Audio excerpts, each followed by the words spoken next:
je le dis comme Tu le dis Ropio. Eh ben, tu sais quoi? Dis-le comme moi je dis ton nom. Sopi, alors. Voilà, si. Alors. Mais dis-moi, Sopi, ça te dirait pas une petite mission Oui. avec Laura et Mammouth? Mammouth n'est pas disponible en ce moment, tu vas même le remplacer. Et je t'assure qu'il y aura plein de jolies filles. Oh mon Dieu, qu'est-ce qu'elles sont belles. Oh non, pas la massue, pas la massue.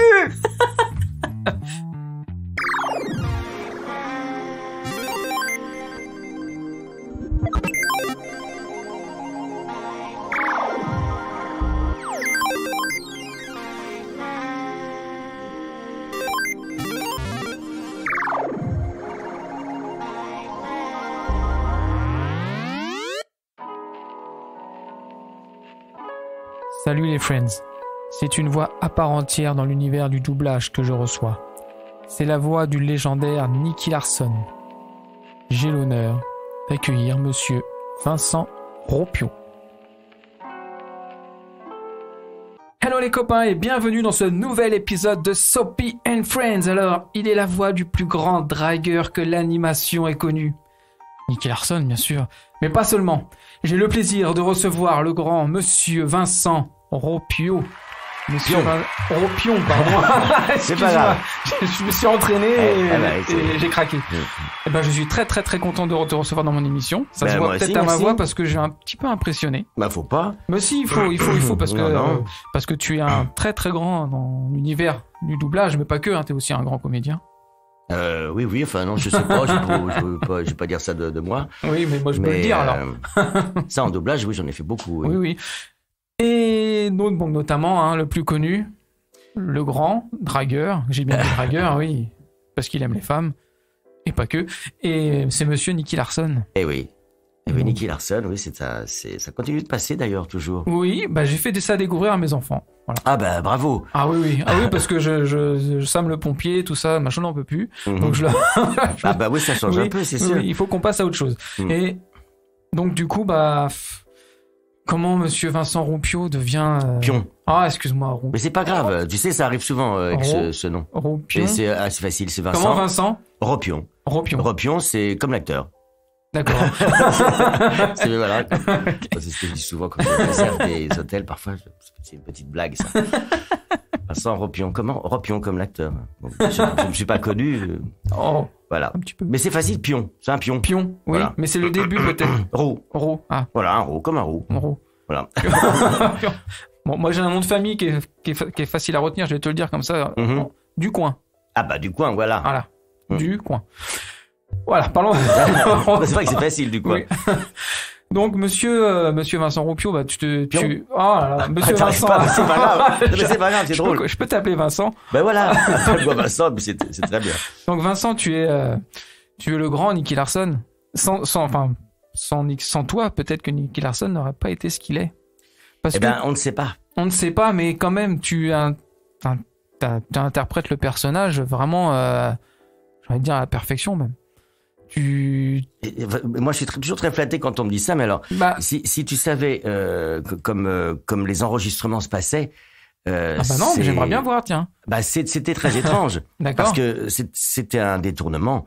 Ce n'était pas un vrai doublage. D'accord. Pourquoi? Parce que le directeur de plateau de l'époque, qui n'est plus parmi nous, détestait ce dessin animé et trouvait que c'était pas du tout pour les enfants. D'accord. Ce qui était un peu le cas, puisque c'était une série pour les préadultes au Japon. Ça passait à 19h.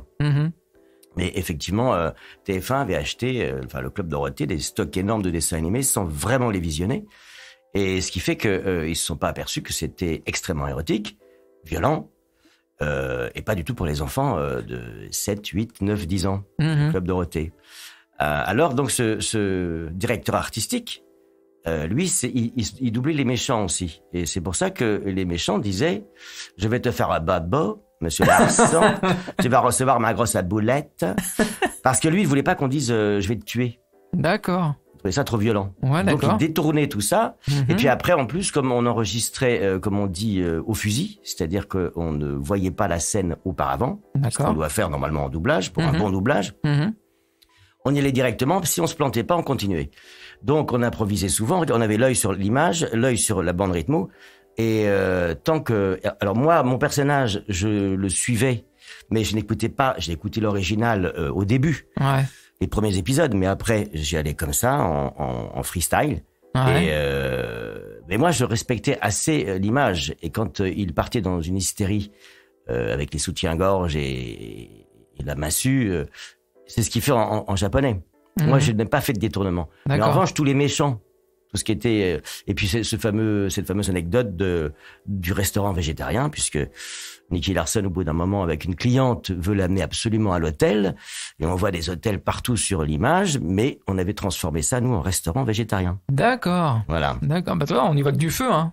Ce qui est devenu culte pour certains fans de Nicky Larson. Et quand ils veulent proposer une nuit d'amour à quelqu'un, ils proposent un restaurant végétarien. C'est un code maintenant, c'est devenu un code. D'accord. Et tu l'as utilisé, toi, ce code? Non. Non, c'est un peu ridicule. Non, non, je ne vais pas copier ce qu'a fait Nicky Larson que j'ai doublé, pas forcément. C'est clair. Tu t'es un peu dragueur comme lui ou pas? C'est une mauvaise question. C'est une très mauvaise question. Mauvaise pioche. C'est un peu mon intimité, n'est-ce pas? C'est Et vrai. est-ce qu'on doit véritablement, parce qu'on double un personnage, surtout de dessin animé, donc très caricatural, est-ce qu'on doit forcément être comme lui? Non. Voilà. Non. Nous sommes bien d'accord. Nous sommes bien d'accord. Parce qu'il est un petit peu, c'est même pas dragueur, il est un peu lourd. Il est lourd. Ouais, c'est vrai. Il est un peu pervers, non? Oui, non, c'est vrai, c'est une Quelque question. part. J'aurais peut-être pas dû la. Oui, non, je me permettrais pas de poser ce genre de questions. Donc tu as, pardon, je suis un peu impressionné. Mais je t'en prie. Donc tu as doublé beaucoup de personnages de plein de dessins animés qui me parlent forcément, Ranma Demi, Collège Foufoufou, tout ça, mais on retient nous Nicky Larson, mais est-ce que toi, t'as peut-être un autre dessin animé qui t'a peut-être un peu plus un meilleur souvenir que Nicky Larson? Oh, mais Nicky Larson de côté. Est-ce que t'en as un autre? Il y en a plein. Il y en a plein. Est-ce qu'il y en a un en particulier, ou alors un coup de cœur, ou un que tu... C'est toujours la question qu'on me pose de, par exemple, le meilleur doublage que j'ai fait, enfin le meilleur souvenir. C'est très difficile parce que ça fait très très longtemps que j'en fais. Oui, c'est vrai. C'est en 76, j'avais 13 ans.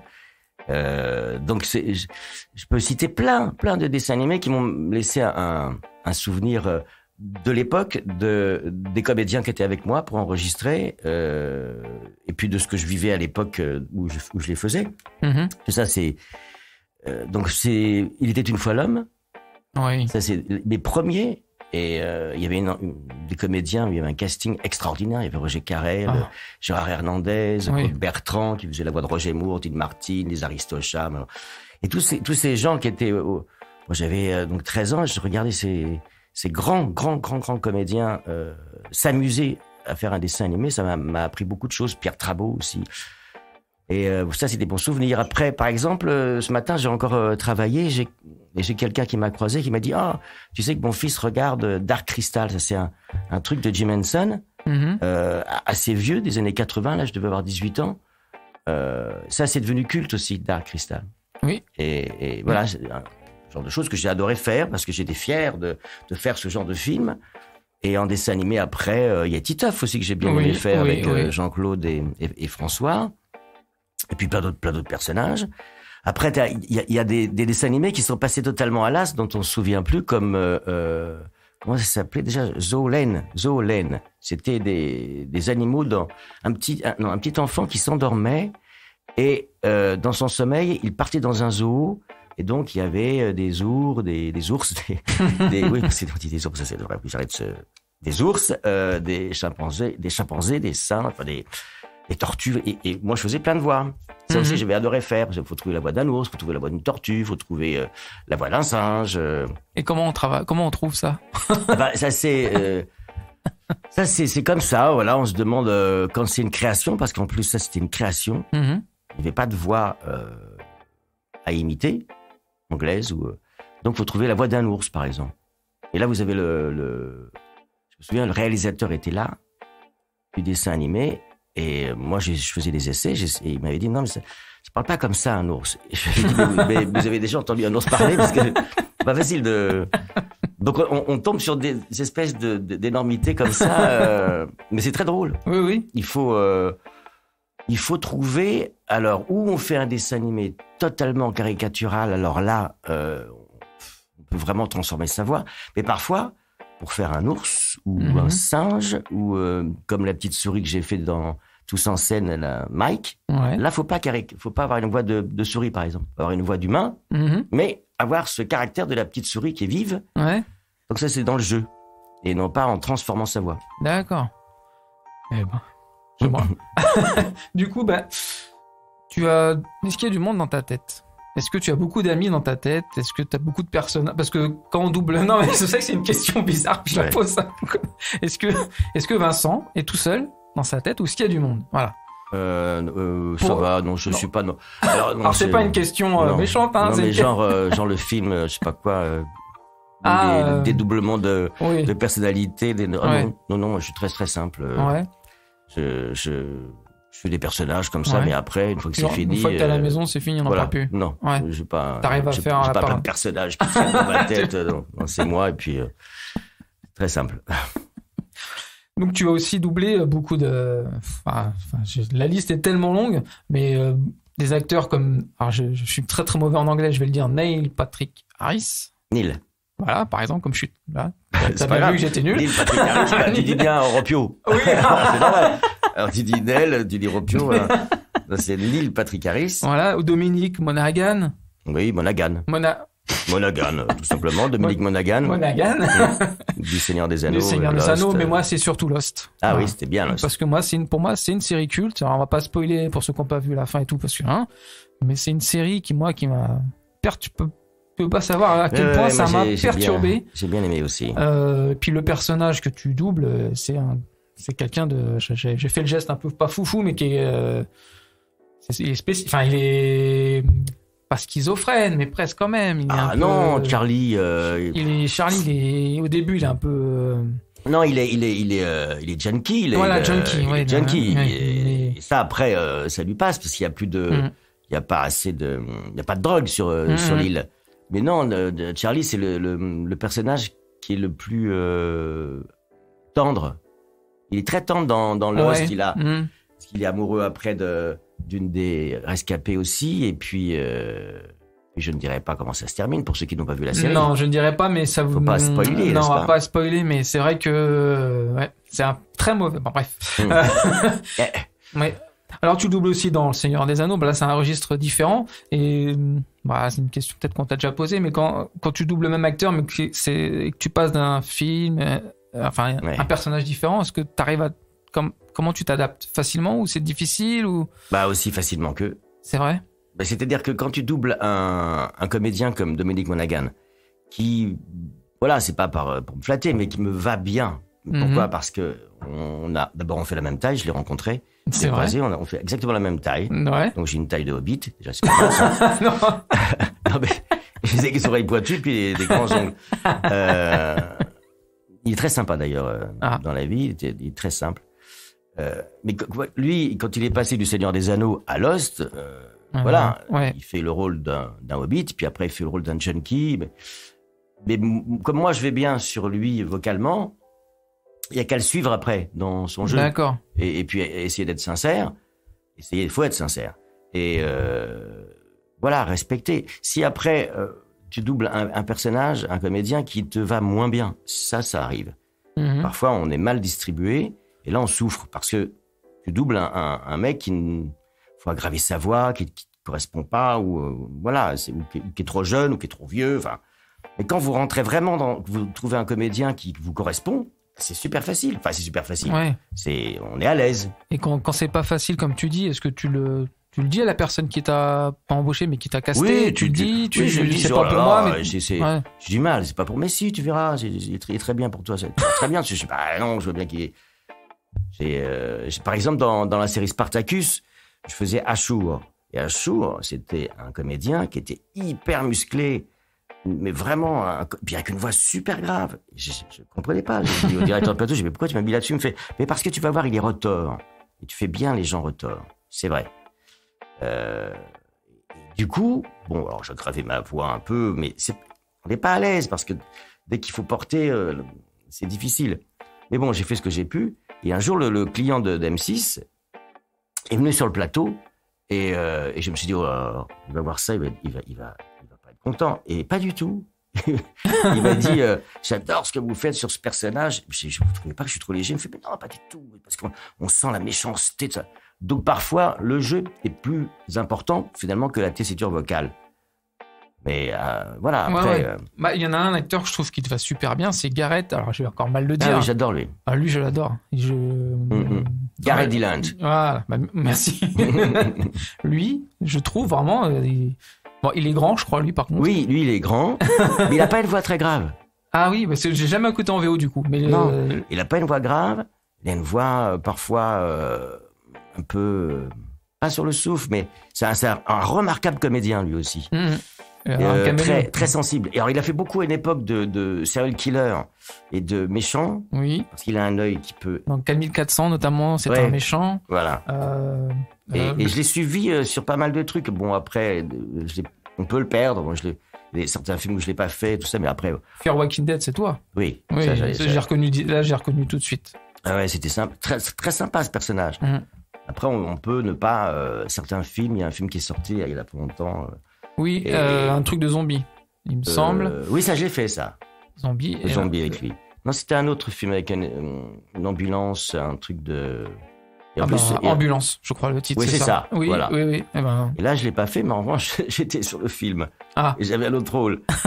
Et j'ai dit au DH, mais lui, c'est moi. Je le fais tout le temps. Il me fait, je savais pas. Je suis désolé. Voilà, bon, il savait pas, il a pas regardé, ça arrive. D'accord. Voilà. On est un peu déçus. Oui, on est toujours un peu déçus, mais de toute façon, bien sûr qu'on est un peu déçus. Mais il faut toujours se dire que les comédiens qu'on double ne nous appartiennent pas. Oui. Et dans les années 80, les années 90, vous aviez des stars américaines qui étaient doublées souvent par Tom Cruise, par exemple. Il a été doublé par énormément de monde. Tu l'as doublé d'ailleurs. Et le premier film, Risky Business. Et après, je devais faire Top Gun. Mais je pouvais pas parce que j'étais en tournage en Tunisie. Et j'ai pas pu le faire. Mais à l'époque, je crois que c'était la Columbia. Comme j'avais fait Risky Business, qui avait fait beaucoup de succès, je voulais que je continue sur Tom Cruise. Et là, du coup, je l'ai perdu. Mais bon, après, ça a été Patrick Poivet, qui était un ami, que j'adorais, et qui lui collait parfaitement. Et après, il a été doublé par plein d'autres personnes, Tom Cruise. Oui. Bah, d'ailleurs, je sais même pas qui c'est qui le double. Je le connais pas. En ce moment...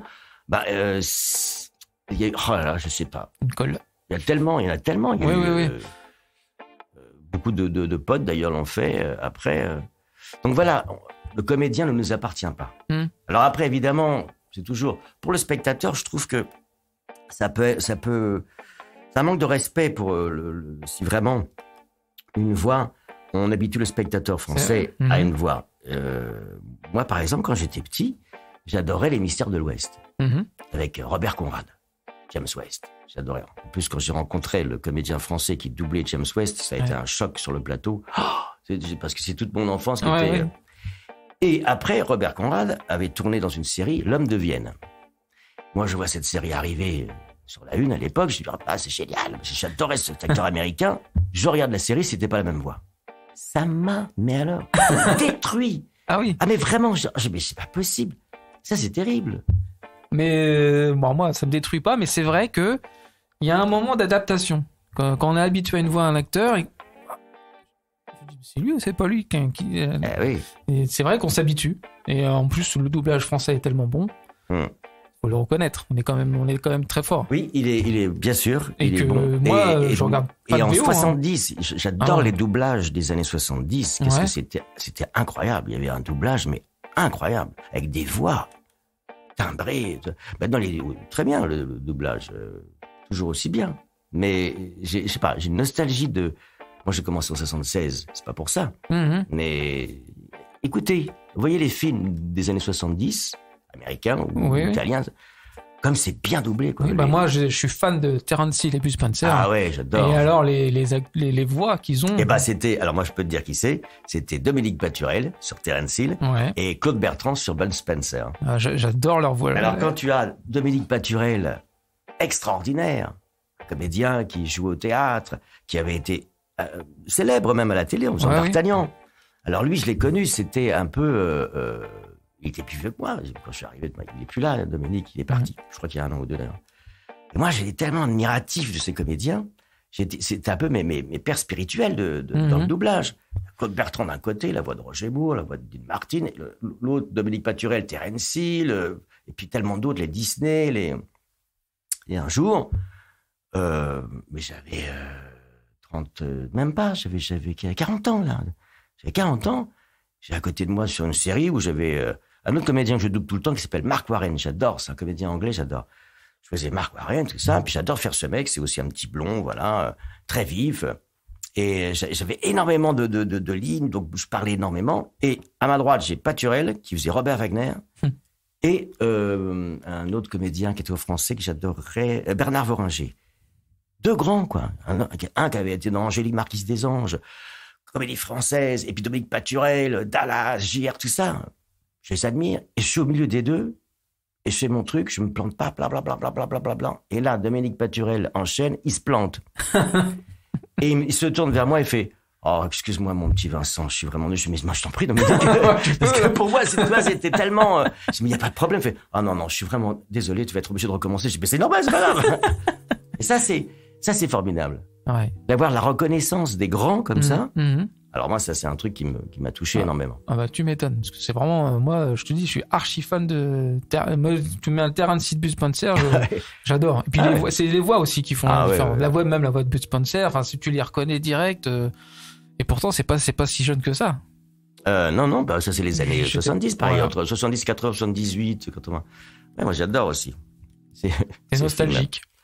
Oui, mais il faut être nostalgique, de toute façon. Mais maintenant, il y a des très bons doublages, surtout ceux que je fais, bien sûr. Normal. Puis tu as doublé beaucoup de films cultes, enfin, en regardant, parce que moi, j'ai plein de films que j'adore. Le Robin des Bois avec Christian Slater. Ouais. J'ai adoré ce film. Et quand du coup, j'ai vu que c'était toi, je me suis rematé, j'ai fait...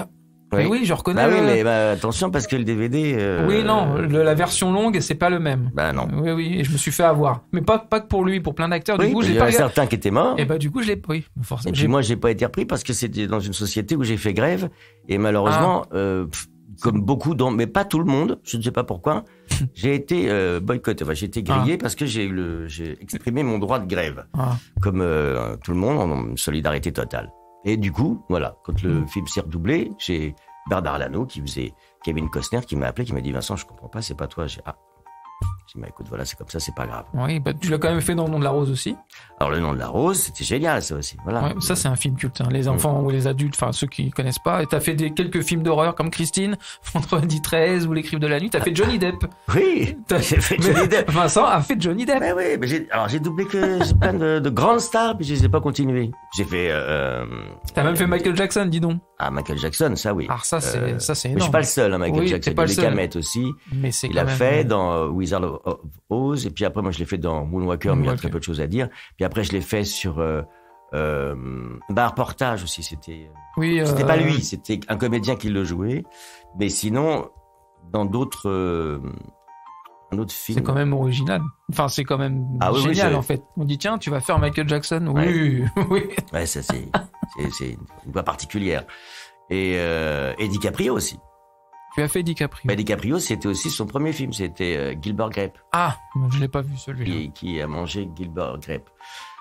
Et il faisait un autiste. Ah. Il est nommé au César, aux Oscars. Et bon, il n'était pas connu. Et après, il a fait Titanic. Ah. Et je ne l'ai pas fait dans Titanic parce que j'étais dans une société où j'étais aussi grillé, mais pour une autre histoire. Dis donc, Vincent. C'est comme ça, on ne peut pas plaire à tout le monde. Oui. Et tu as fait, pour moi, mon film culte. Tu as fait Les Goonies. Ça, c'est mon film culte. Ouais, tu as fait Troy. Ouais, le méchant. Je l'ai vu des tonnes de fois, le film, et je t'avais pas reconnu, en fait. Donc, j'ai re-regardé et là, je me suis dit, il y a un petit... Donc, tu as fait Troy, alors pour moi, c'est... Il y a longtemps, ça, j'étais oui, parce que moi, j'étais super jeune quand je l'ai vu. Oui, j'imagine, ouais. C'est mon film culte, et quand j'ai vu ça, j'ai dit, c'est bon. C'est mon rêve. J'ai rencontré l'acteur des Goonies et un des doubleurs qui fait les Goonies. Voilà, Vincent, merci. Non. Oui, mais ça, c'est fou, c'est les films cultes. Quand on les fait, on ne sait pas, on s'en aperçoit pas. Non. Bon, après, le film culte, c'est souvent les films années 60, 70, 80, 90. Mais les films d'après, j'ai l'impression... Voilà, peut-être parce que je suis maintenant trop vieux pour ça. Oh, oui, peut-être. Il y a encore des... Enfin, je suis jeune. Mais il y a encore des films cultes, comme Matrix, des choses comme ça. Ah oui, voilà. Qui n'est pas si récent que ça, Matrix. Non. Mais j'ai fait le dernier, là, par exemple. Je l'ai pas vu, le 4. Avec Neil Patrick Harris. Voilà. Tu me spoil pas, je l'ai pas encore Ah vu. non, je ne dirai pas ce qui se passe. Bien sûr. Bon, il y a Neil Patrick Harris, il est sur l'affiche, on peut le dire. On peut le dire. Et tu as fait une autre série culte. Mais en fait, tu as fait beaucoup de séries cultes. Mais alors moi, tu as fait Super Minds. Qui pour moi... Tu te rappelles de ça? Oui, parce que c'était mon personnage. Incroyable. Johnny B. Ouais. C'était mon personnage préféré dans la série. J'ai le coffret, je l'ai vu. Je sais pas combien de fois la série. Ah oui, non, mais... Il y a très peu de gens qui connaissent cette mais moi, je la connais très bien. Super Minds. Mark Thomas Miller. J'ai noté le nom parce que je me rappelais plus. Mais Johnny B, je me rappellerai toujours. C'est une série vraiment... En plus, il y a Courtney Cox dedans. Il y a... Pour la petite histoire, c'est un groupe de... Ils ont des petits pouvoirs. Oui, voilà. Et celui que tu doubles, c'était vraiment celui que je préférais. Ah oui. Avec les lancers des lasers électriques. Ils se rechargeaient avec des... C'était... Pour moi, c'est une série culte. Alors, il n'y en a pas beaucoup qui la connaissent, cette série. Oui. Mais... j'ai oublié de ramener le coffret pour que tu me la dédicaces, tu vois. J'ai oublié. Mince. Ouais. Oh, c'est bête, une prochaine fois, alors. Oui. Tu as fait aussi, une série avec plus de presque 500 épisodes, Les Feux de l'amour. Ah oui, alors ça, c'est formidable, Les Feux de l'amour. Alors, est-ce que j'ai bien le dire? Ryan McNeil. Oui, c'est ça. McNeil, c'est ça. Alors lui, il est mort dans la série, parce qu'il a voulu arrêter, et il est chanteur de country. Ce qui ne m'arrange pas du tout. Non, t'aurais pu le doubler en tant que chanteur de country. Et voilà, c'était génial. Qu'est-ce qu'on s'est marré à faire ça. Mais c'est pas facile, hein. Les Feux de l'amour, c'est pas facile. Parce que c'est sur des dizaines d'années. Mais c'est surtout que c'est une technique parce qu'ils sont toujours le plan. Ils sont gros plans, donc on voit énormément les lèvres. Ils parlent tout le temps de choses redites, donc il faut être sincère dans la redite et pas très intéressant. Faut bien le dire. Oui. Et c'est surtout que vraiment, d'une façon synchronique, c'est au cinéma, les acteurs sont beaucoup plus loin parfois. Ouais. Et de faire un 35 comme Le Seigneur des Anneaux, à la limite, c'est plus facile. D'accord. Que de faire Les Feux de l'amour. D'accord. Vraiment. Ah ouais. Mais bon, après, on s'est beaucoup marré. Oui. Oui, puis à l'époque, peut-être vous étiez plus dans une pièce à doubler que maintenant. Maintenant, vous êtes tout seul. Enfin. Ça reprend un petit peu. On est de nouveau 2 ou 3. De toute façon, avec maintenant l'atmos et tout ça, ces nouvelles. On peut pas vraiment travailler à deux. Ou si on travaille à deux, on le fait forcément séparé. D'accord. Parce que pour une histoire de son. D'accord. Parce que sinon, pour le côté spatial et tout ça, il faut. D'accord. Bon, à part certains téléfilms, il y a. Si vous avez un duo dans une série ou quoi, c'est mieux de le faire à deux, c'est sûr. Pour se répondre, c'est mieux. Mais sur Les Feux de l'amour, j'ai une anecdote, c'est qu'à une époque, j'avais fait un dîner, j'étais invité chez un dîner avec beaucoup d'avocats, des gens très cultivés. Et voilà, on se connaissait pas, voilà. Enfin, moi, j'étais invité par quelqu'un que je connaissais, et voilà. Et ces avocats me disent, alors vous faites quoi? Je sais pas, moi, je suis comédien, je fais beaucoup de théâtre, je tourne, et puis je fais du doublage. Ah oui, vous doublez quoi? Alors évidemment, j'ai voulu me la péter, j'ai fait Le Nom de la Rose, Les Anneaux, enfin, je cite, les bois, enfin, les grands trucs, quoi. Ils font, ah oui. Mais oui. Et je vois que ça ne les intéresse pas. Je fais, sinon, je sais pas, et quoi d'autre? Je fais, je sais pas, les Feux de l'amour. Il fait, non, c'est pas vrai, vous êtes dans Les Feux de l'amour. Et là, je me suis aperçu. Je dis, mais vous les regardez pas quand même, Les Feux de l'amour? Je fais, non, c'est quand je vais chez ma mère. Mensonge, je devais les enregistrer puis se les battre après, parce que ça, c'est étonnant. Les Feux de l'amour, c'est un truc que beaucoup de personnes ont regardé. Oui, forcément, on n'a pas regardé tous les épisodes parce que je sais même pas, ça doit continuer, je suppose, en plus, ce truc-là. Oui, ça doit continuer. Oui, bien sûr que ça continue. Moi, j'y suis plus, mais... Tu as aussi fait Le Prince de Bel-Air. Tu as fait Jazz. Comment... C'est excellent, ça. Ouais. Bon, il a pas beaucoup de dialogue. Il a pas beaucoup de dialogue parce qu'il était très vite mis par la porte. En fait, tu faisais que des cris. C'est ça. Et là aussi, tu vois, quand j'ai fait ça, c'est pareil. Je me rendais pas compte que ça allait devenir culte. Ça allait devenir culte. Et maintenant, on en parle tout le temps de ce Jazz. Ah putain, Jazz, qu'est-ce qui me faisait rire? Ah bah oui. Et puis récemment, t'as fait Stranger Things aussi quand même, hein. Faut le savoir. Tu as fait j'ai un petit rôle dans Stranger Things. T'as fait quand même 3 premières saisons. Ouais, mais c'est un tout petit rôle. Mais le petit rôle très important parce que c'est le professeur de maths. C'est ça. Il explique beaucoup de choses. Oui. Mais bon, c'est vrai, c'est pas un gros lignage, c'est pas. Mais bon, voilà ça. En plus, comme ma fille Lana, qui vient d'avoir 18 ans, mais à l'époque, donc les premières saisons, elle adore toujours. Puis moi, j'adore cette série aussi. Pareil. Je regardais la dernière saison, j'adore. Même si je suis pas dedans. Elle adorait ça, donc elle été fière que son papa ait fait Stranger Things. Sur le CV, c'est pas mal. Ouais, c'est pas mal. Pour revenir un peu dans l'anime, t'as fait aussi Olive et Tom et t'as fait pas mal de personnages. Ouais. Vincent est-il sportif? Oui, je l'ai été. J'ai fait du patinage artistique, j'ai fait de l'équitation. T'as fait du patinage artistique. Oui. d'accord. Ah oui, bah oui. Donc le triple lutz, le double, tout ça, tu maîtrises. Le salto, le machin. C'est vrai? Oui, non, mais j'ai une petite médaille, petite de début, mais j'étais doué. J'aimais bien ça. Équitation, et puis maintenant, voilà, le sport, je fais pas de tennis, des choses comme ça, mais je vais en salle, voilà. On s'entretient un peu. Et voilà. La voix, comment l'entretient, la voix? Eh bien, la voix, on l'entretient avec beaucoup de cigarettes. Ah ouais? Non. Ah, je vais te mettre à fumer, alors. Et beaucoup de vin. L'apéro, quoi. La voix, c'est un truc qui se travaille, qui se chauffe, qui se travaille. Par exemple, bon, maintenant, j'ai plus de voiture, mais à une époque, j'avais une voiture et avant d'aller travailler, bosser, doubler, je déclamais dans ma voiture. Déclamer. Je déclamais des poèmes très forts. D'accord. Pour que la voix soit pas blanche et qu'elle soit bien timbrée et chaude. Maintenant, je peux plus le faire évidemment dans le métro. Mais bon, il y a d'autres moyens. Bah, tu peux le faire. Et puis la voix, c'est... Quand j'ai commencé, j'étais enfant. J'ai commencé donc à 13 ans. À 11 ans, le théâtre et les tournages. Et à 13 ans, le doublage. C'est naturel. La voix, elle est comme ça. Mais après, j'ai commencé à muer. Donc, là, j'ai pris des cours juste après le théâtre qui vous apprennent la technique pour placer sa voix. Et ça, c'est vachement important pour pouvoir faire ce qu'on veut de sa voix. Voilà, pour pouvoir suivre la bande rythmo. Oui, le doublage est une technique particulière et c'est vrai qu'il faut travailler son articulation, il faut travailler sa voix, parce que sinon, on n'y arrive pas. Si vous n'avez pas une articulation... Alors, vous avez des comédiens qui ont une articulation impeccable, innée, extrêmement précise. Alors, ils ont beaucoup de chance. Puis d'autres, comme moi, où je peux parfois être un peu fatigué, ou avoir mal dormi, et puis avoir un petit peu une articulation un peu moins précise. Eh bien, c'est quelque chose qu'il faut chauffer, qu'il faut travailler, qu'il faut lire un passage pendant 10-15 minutes, en articulant bien avec un bouchon ou un crayon dans la bouche. D'accord. Oui, parce que c'est comme le piano, la comédie. D'accord, il faut s'échauffer. Voilà. Bon, comme le sport, à la limite, il faut s'échauffer avant. J'avais un prof de comédie qui était, j'en ai eu 3 ou 4, mais celui-ci le premier était génial, parce qu'il connaissait Samson François. Samson François, c'était le spécialiste de Chopin, grand pianiste. Moi, je faisais un peu de piano, je fais toujours un peu de piano d'ailleurs, et un jour, juste avant le cours, il me fait écouter un disque, il dit, c'était un concert, une sonate de Chopin. Et il me dit, qu'est-ce que t'en penses? C'est très joli, c'est beau. Il me fait, est-ce que toi, tu fais un peu de piano, tu jouerais autrement? Je fais, bah non, je peux pas. Je fais, pourquoi? Je sais pas, parce que j'en suis pas à ce niveau-là.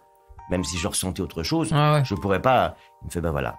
Tu vois, la comédie, c'est la même chose. Non, là, il parlait de théâtre. Tu peux avoir tous les sentiments de la terre en toi, tu peux avoir toutes les émotions, mais si tu n'as pas la technique, ni vocale, ni l'articulation pour la faire passer, ça ne sert à rien. Donc, il faut que tu travailles la technique comme un pianiste. D'accord. Et ça se travaille tous les jours. Et ça, c'est mes essais parce que je trouve ça tellement vrai. Oui. Bah, j'espère que tu vas m'apprendre des choses. Je suis en train de t'apprendre des choses. Vrai. Bon, tu as aussi été élu meilleur comédien de doublage. Plusieurs fois, quand même. Ah oui, ça, c'est fou, ça. C'est fou, quand même. Ouais, c'est que... ça fait plaisir, quand même. Mais je les avais payés, hein. Ah, sauf en 2001. Tu n'avais pas payé assez. Non, mais ça, c'est fou, ça. C'est fou, quand même. Pendant combien de temps? Pendant 10 ans, sauf en 2001. Oui, sauf pendant une année. Sauf où tu l'as donné à quelqu'un d'autre parce que t'étais peut-être à ce moment-là sympa. Pas moi qui vote, hein. Mais c'est fou, quand même. Mais t'as une fois, mais je te jure, en plus, là, depuis tout à l'heure, quand tu me parles, il y a des fois, je vois Niki, je vois ceci, je vois ça. T'as vraiment une voix qui marque. Ouais, mais pas trop. Parce que c'est ça qui me permet de continuer. Parce que si tu as une voix qui est extrêmement caractéristique, j'ai des personnages, par exemple, des personnes ne me reconnaissent pas. Oui, c'est vrai. Oui, il faut écouter pour reconnaître peut-être un petit... moi, dans le Gareth Lillian, voilà, lui, je t'ai bien reconnu. Mais tu vois ce que je veux dire? Si tu as une voix qui est trop caractéristique, après, c'est dangereux pour ta carrière. Enfin, pseudo-carrière. Petite carrière de doublage, quoi. Grosse carrière, Vincent. Oui, mais pour le doublage, pour moi, je trouve que c'est pas une carrière, c'est une pseudo-carrière. Et si c'est trop caractéristique, les clients vont dire, ah ben non, c'est la voix de... Donc ça va pas coller. Donc c'est bien d'être un peu, de pouvoir ne pas se faire reconnaître. C'est vrai. Et t'as des acteurs que t'aurais bien aimé faire, bon, t'as pas fait parce que pour X raison. Oh ben moi j'aurais bien aimé garder DiCaprio, j'adore. Ah, oui. Mais il est extrêmement bien doublé maintenant par deux amis comédiens que j'adore aussi. Donc c'est pas. Mais c'est vrai que j'aurais bien aimé le continuer. J'aurais bien aimé continuer à doubler Tom Cruise. J'aurais bien aimé. J'ai doublé aussi Hugh Grant une année. J'aurais bien aimé continuer à le doubler. Puis après des gens comme ça. Non, moi, ce que j'aurais adoré, mais c'est pas un comédien, c'est un personnage que j'aurais adoré faire, c'est James Bond. Mais je le ferai jamais parce que bon, j'ai fait Nicky Larson, c'est pas trop mal déjà. Ouais, mais peut-être que le prochain James Bond, ils vont peut-être le changer l'acteur. Bah, je sais pas, faudrait qu'il soit un mini Bond alors. S'ils prennent Garrett. Ah, il a le profil. Non. Dans Dominique, non. Non plus. Non. Neil. Mini Bond, là, si tu me regardes, c'est un mini Bond. Mais pourquoi pas, ça serait. Neil non plus. Et Patrick Harris, non. Mais moi, je vois un méchant peut-être. Il pourrait faire un méchant dans James Bond. Et Patrick Harris, sûr. Ça, c'est évident. Mais bon, moi, c'est James Bond, je veux dire. J'ai compris. Oui. Mais j'essaye de trouver. Oui. Oui, je te verrais bien en James Bond. Mais j'ai fait après des personnages comme ça que j'ai adoré. C'est fou d'ailleurs de pouvoir. Il y en a un que j'ai loupé que j'aurais adoré faire. C'était une série sur Casanova. Et comme j'adore Casanova, le personnage. Et comment on loupe? J'ai fait un essai, ça n'a pas marché. Ah, c'est vrai? Ah oui, ça va. Ça t'arrive de rater des... Ah, mais plein, bien sûr. D'accord. Ça, c'est pas grave, ça, c'est le mais le métier. Comme t'as un peu de bouteille quand même. Ah non, mais les essais, c'est pas pour savoir si on est performant ou pas. Les essais, c'est pour savoir, le client demande des essais pour voir si la voix colle. C'est pas pour se dire est-ce qu'il est bon ou pas. D'accord, si ça colle. Est-ce que ça colle vraiment au personnage? Tiens, on va essayer. C'est tout. D'accord. Et même parfois, pour Dominique Monaghan, par exemple, que j'avais fait dans Le Seigneur des Anneaux, dans Lost, et puis dans une autre série qui s'appelait Flash Forward. Oui. Plein d'autres trucs. Et puis arrive une nouvelle série qui se passait en Hollande, ou en Suède, un flic américain qui était en Suède. Et là, il y a un directeur de plateau qui me connaît bien, qui me dit « Vincent, je suis désolé, il y a une nouvelle série avec Dominique Monaghan, je sais que c'est toi, et que toi, mais il demande des essais. T'acceptes ou pas ?» Si j'accepte pas, je vais pas le faire. Donc, je vais les faire, les essais, mais ils font chier, quoi. C'est quand même... Et j'ai fait les essais, j'ai été pris. Ah. Et après, il y a des clientes qui sont venues voir comment ça se passait. Elles avaient 20 ans. Ouais. Elles sortaient des écoles de commerce, elles n'avaient jamais vu Lost, ni Le Seigneur des Anneaux. Ouais. Donc, elles me connaissaient pas. Ouais. Et alors là, bon, c'est pas grave, hein, finalement, elles m'ont choisi. Mais on a envie de leur dire, mais regardez le DVD. Oui. Regardez la série Lost. Et au lieu de faire passer un essai, dites-vous que ce comédien-là l'a toujours doublé. Est-ce que ça vous plaît ou pas? Ouais. Et c'est bizarre. Mais bon, alors après, si on est vraiment très prétentieux et très orgueilleux, enfin, non, je ne passerai pas l'essai, certainement pas. Ça va, quoi. J'ai passé les essais, j'ai été pris, tant mieux. Allez, on va passer une petite rubrique qui s'appelle Ami ou ennemi. Donc, je vais te donner des noms, des objets ou plein de choses. Et tu vas me dire si pour toi, c'est un ami ou un ennemi. Déjà, la flemme.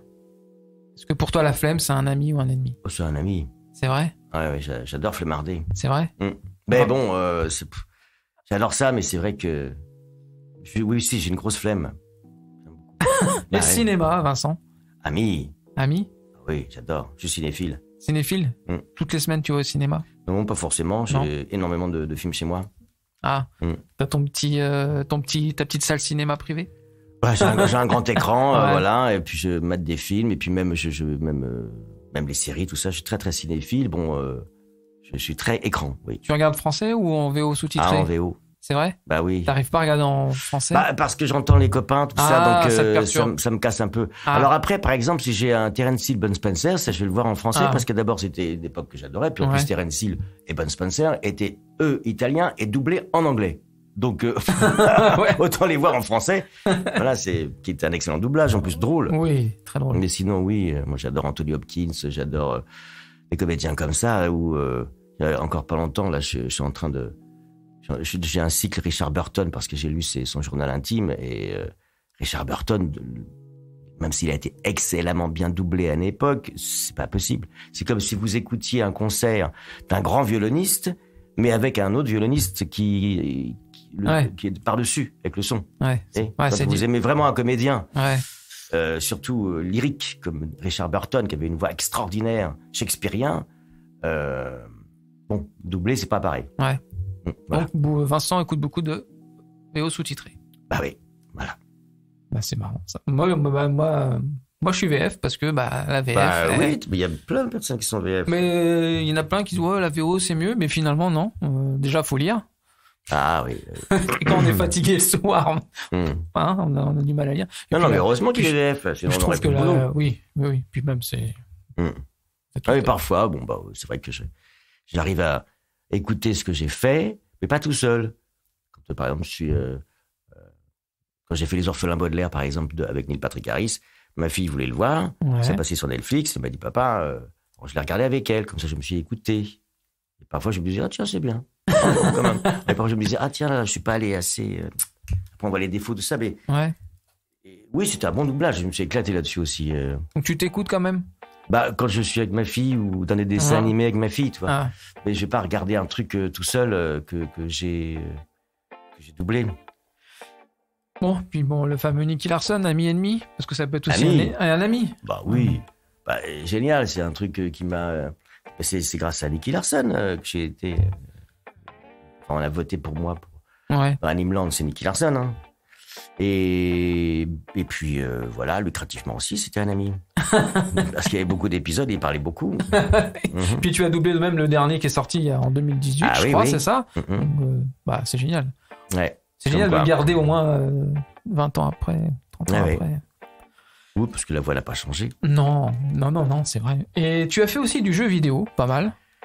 Oui. La différence avec le doublage d'un acteur de cinéma ou de série et d'un jeu vidéo, le travail c'est le même ou tu fais plus de tu fais plus de il y a plein de choses comme ça, c'est très différent. Puis on est tout seul, vraiment tout seul là, et on fait des fichiers. Alors même quand il y a un personnage qui répond à un autre personnage, donc on nous donne plus ou moins la réponse, on est vraiment tout seul. Et alors il y a une onde sonore, il faut être dans l'onde sonore. C'est assez astreignant le jeu vidéo. Mais il y a une part de jeu aussi, il faut quand même jouer. Notamment, là, c'est pareil, là j'ai fait The Witcher. The Witcher, oui. Et là je fais Jaskier dedans. Et quand j'ai fait Jaskier dans The Witcher, alors c'est un personnage qui est très sympa à faire. On peut y mettre plein de choses. Jouer de Jaskier, c'est très sympa à faire. Mais je ne pensais pas, parce que parfois je suis invité dans des conventions pour signer des dédicaces. Alors on parle de Nicky Larson, le Seigneur des Anneaux, et de plus en plus on me dit « Jaskier, on adore ». Je ne pensais pas qu'un jeu vidéo pouvait aussi développer... une communauté de fans. Oui, et sur mais j'adore Jaskier, vous faites un... Moi, ça me fait plaisir, ça me flatte. Parce que, moi, j'ai mis, en plus, c'est une création, ça, parce que dans Jaskier, il y avait un anglais. Bon, l'anglais, finalement, on m'a dit de ne pas le suivre, mais on m'a expliqué le personnage. C'est un personnage un peu séducteur, joueur, malicieux. Donc, je l'ai fait avec plaisir, et puis je me suis amusé, et du coup, ça marche. Ça marche. Et puis, plus il y en a qui sortent, plus on va te prendre, forcément. De The Witcher. Oui, The Witcher. Ça, oui, c'est sûr. Après, j'en ai fait plein, les jeux vidéo. Ce qui est très dur à faire, c'est les jeux de guerre. Alors ça, c'est... Grenade à terre. Planquez-vous. Vous hurlez toute l'après-midi. D'accord. C'est très, très dur, ça. Ouais. Au moins, t'es prêt si un jour il y a la guerre, t'es prêt. Ah oui, c'est sûr. Mais alors, oui, ça, c'est pas très marrant. Non. Bon. Non, faut mieux avoir des jeux où... Je fais un nain aussi. Je sais plus dans quelle série je fais un nain avec une grande barbe, ça. Il parle comme ça ici. C'est vraiment quelqu'un de très truculent. Voilà, ça j'aime bien parce qu'on va dans la caricature. Oui, puis on te reconnaît pas. Ah non, on me reconnaît pas. Non. Ah non. Si tu avais, on se connaît pas, mais si tu avais un conseil d'amis à me donner, alors qu'on se connaît pas. Un conseil d'amis ? Ouais. D'abord, c'est de jamais écouter ses amis. Ça, c'est un bon conseil. D'accord, ok. Voilà. Donc, forcément, tu as des amis que tu n'as pas écoutés. Que tu as. Non, j'ai des amis qui m'ont souvent demandé un conseil. Je leur ai dit, tu veux un conseil d'un ami? Ben, n'écoute jamais tes amis. Bon, bah. Donc, du coup, je t'écoute pas, alors. Voilà, tu fais ce que tu veux. Parce que je pense que dans la vie, on doit faire ce qu'on veut.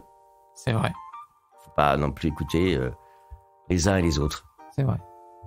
Bah, je sais plus quoi dire. C'est une parole sage. Oui, d'un sage, en plus. Bah, ouais, ça me rappelle toujours la fable du meunier, son fils et l'âne, que j'adore. Ouais. De La Fontaine.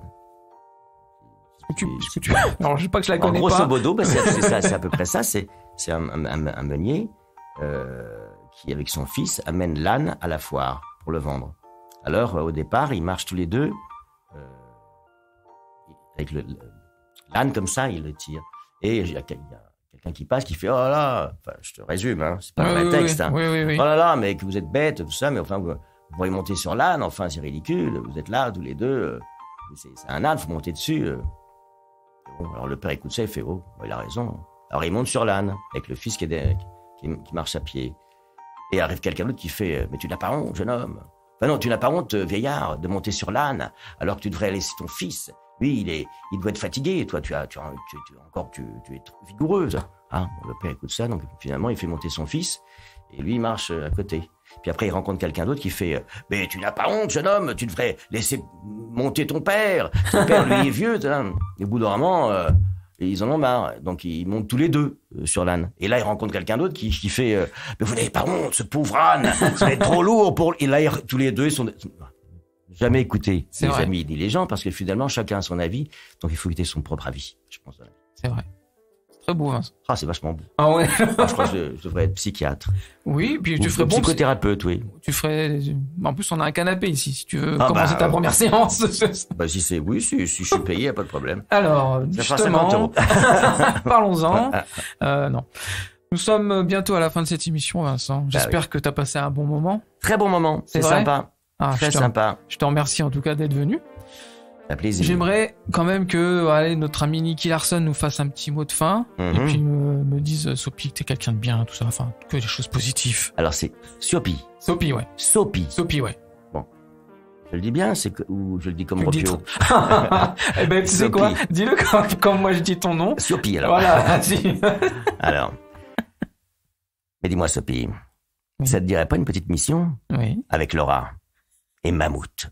Mammouth n'est pas disponible en ce moment, tu vas même le remplacer. Et je t'assure qu'il y aura plein de jolies filles. Oh mon Dieu, qu'est-ce qu'elles sont belles. Oh non, pas la massue. Merci Vincent d'être venu. Merci à vous, c'est super sympa. Merci beaucoup les amis, et on se retrouve pour un prochain épisode de Sopi and Friends. Salut!